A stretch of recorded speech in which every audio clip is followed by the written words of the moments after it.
Hello students, this is Bhupendra, your physics teacher. Online study की इस series में आज हम चैप्टर सेकेंड वैद्युत फ्लक्स तथा गॉस की प्रमेय के नेक्स्ट टॉपिक अनंत विस्तार की समतल आवेशित अचालक चादर के निकट वैद्युत क्षेत्र की तीव्रता का व्यंजक प्राप्त करेंगे। तो इसके लिए हम यहाँ पे एक डायग्राम बना है। ये क्या है? कोई चादर है, मतलब कोई आवेशित प्लेट है। जैसे सपोज मान लिया कि जैसे एक कागज़ है, एक कागज़ की तरह से कि पतला सा कोई चीज़ है। तो यहाँ पे क्या है, ये संपूर्ण चादर जो है धनावेशित जो प्लेट है ये संपूर्ण धनावेशित है। यहाँ पे अगर हम इसके अंदर होल करके कोई एक सिलेंड्रिकल ऑब्जेक्ट रख देंगे तो यहाँ ये इसका मिड पॉइंट है, यहाँ से यहाँ तक की डिस्टेंस r है, चाहे यहाँ से यहाँ तक का डिस्टेंस मान लें। ये पॉइंट P है, डैश है, और ये P है। अब इधर ये E है, ये DA है। अब यहाँ पे सबसे पहले हम सपोज करेंगे यदि कोई आवेश Q किसी पृष्ठ के क्षेत्रफल A पर समान रूप से वितरित है तो उस पृष्ठ के प्रति एकांक क्षेत्रफल पर विद्यमान आवेश को पृष्ठ आवेश घनत्व अथवा आवेश का पृष्ठ घनत्व कहते हैं। इसे सिग्मा से व्यक्त करते हैं।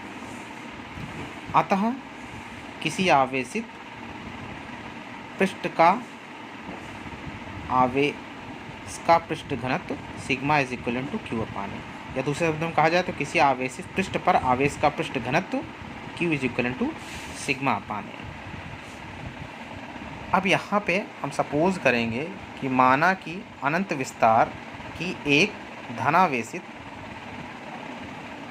अचालक समतल शीट के तल पर आवेश का पृष्ठ घनत्व सिग्मा है।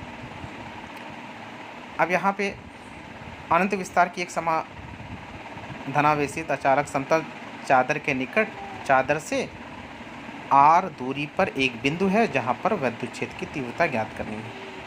समझ में ना? माना कि एक अनंत विस्तार की एक समान धनावेशित अचालक समतल चादर के निकट चादर से r दूरी पर कोई बिंदु P है जहाँ पर हमें वैद्युत क्षेत्र की तीव्रता का व्यंजक प्राप्त करना है।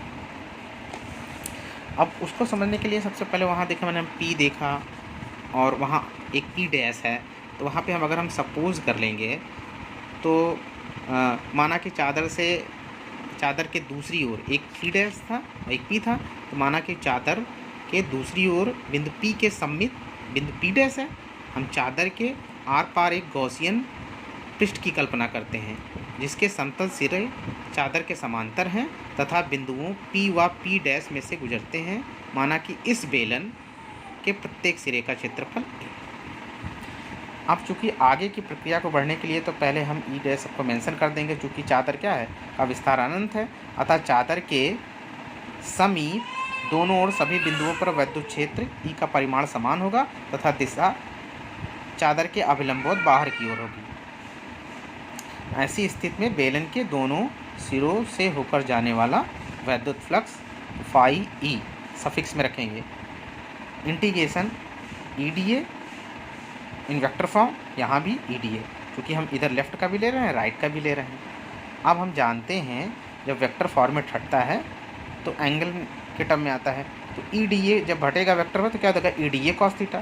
सिमिलरली ये भी, और यहाँ पे क्या होगा थीटा इज इक्वल टू 0, चूँकि दोनों ही एक ही डायरेक्शन में E और DA क्या है, दोनों एक ही दिशा में थे। थीटा इज इक्वल टू 0 तो हो जाएगा EDA कॉस 0 की वैल्यू 1 होती है, तो इसका भी EDA और इसका भी EDA। अब इंटीग्रेशन ऑफ DA का क्या होता है A, तो इसका भी EA और इसका भी E, तो इसीलिए होगा EA और EA और phi E is equal to EA। ये तो हमको पता ही है ना, क्योंकि क्या होता है गॉसियन बेलन के वक्रीय पृष्ठ से होकर जाने वाला वैद्युत फ्लक्स शून्य है, क्योंकि इस पृष्ठ पर सभी जगह E व DA क्या है परस्पर लंबवत है। अतः गॉसियन बेलन के से संपूर्ण गुजरने वाला वैद्युत flux phi E is equal to 2EA। परंतु गॉस की प्रमेय क्या कहती है, phi E is equal to Q upon epsilon naught. यहाँ पे वैल्यू रख देंगे इसकी क्यू अपान एप्सिलॉन नॉट, और इधर क्या था 2EA। अब हम जानते हैं क्या है कि बंद गॉसियन बेलन द्वारा क्यू क्या है, बंद गॉसियन बेलन द्वारा परिबद्ध संपूर्ण आवेश। अभी क्यू इज इक्वल टू क्या जानते हैं सिग्मा है, क्यू की जगह हमने रख दिया sigma A upon epsilon not, आगे यही था 2E ए से ए कैंसिल हो गया तो बचेगा sigma upon epsilon naught is equal to 2E, 2 इधर चला जाएगा तो E is equal to sigma upon 2 epsilon naught. यही वैद्युत क्षेत्र की तीव्रता का व्यंजक है। अब चूँकि यहाँ पे R नहीं है, इसका अर्थ है कि चादर के निकट सभी बिंदुओं पर विद्युत क्षेत्र की तीव्रता एक समान होती है।